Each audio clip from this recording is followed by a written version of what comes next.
నమస్తే, welcome to Sakshi sports. నేను మీ కృష్ణబాల.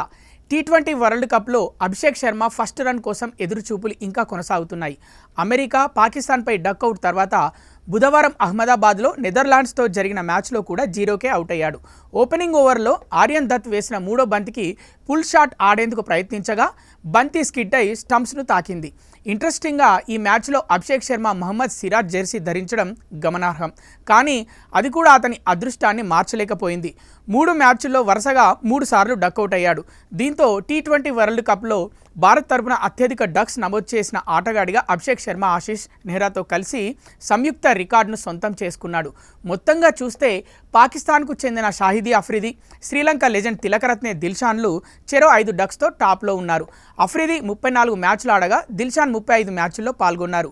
గవాస్కర్ మాట్లాడుతూ ఆత్మవిశ్వాసమే ముఖ్యమని అన్నాడు. అభిషేక్ న్యూజిలాండ్పై సెంచరీ చేశాడు. మంచి ఫామ్లో ఉన్నాడు. కానీ మంచి ఫామ్ ఉందని అతి ఉత్సాహంతో ఆడకూడదన్నాడు. క్రీజ్లో సెట్ అయిన తర్వాతే రిస్క్ తీసుకోవాలని, అభిషేక్ వద్ద ఉన్న ప్రతిభను మనం ఇప్పటికే చూసామని చెప్పుకొచ్చాడు. భారత్ బ్యాటింగ్ ఎంచుకున్న తర్వాత సూపర్ 8 దశకు ముందు అభిషేక్ శర్మ ఫామ్లోకి వస్తాడని అభిమానులు ఆశించారు. కానీ టోర్నీలో వరుసగా 3వ సారి డక్ అవ్వడంతో తీవ్ర నిరాశపరిచాడు. ఇటీవల అద్భుత ఫామ్లో ఉన్నప్పటికీ తన తొలి ఐసీసీ టోర్నీలో ఇప్పటి వరకు ఖాతా తెరవలేకపోయాడు.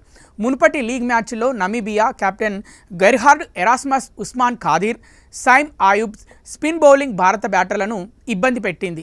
ఈ మ్యాచ్లో భారత సంతతి ఆఫ్ స్పిన్నర్ ఆర్యన్ దత్ భారత జట్టును ఇబ్బంది పెట్టాడు. మ్యాచ్కు ముందు నెట్స్లో భారత బ్యాటర్లు స్పిన్నర్లపై ప్రత్యేకంగా ప్రాక్టీస్ చేసినా ఇంకా మెరుగుదల అవసరమని స్పష్టమైంది. దత్ అద్భుతంగా బౌలింగ్ చేయగా నెదర్లాండ్స్ పేసర్లు కూడా తమ వేరియేషన్లతో భారత బ్యాటర్లను పరీక్షించారు.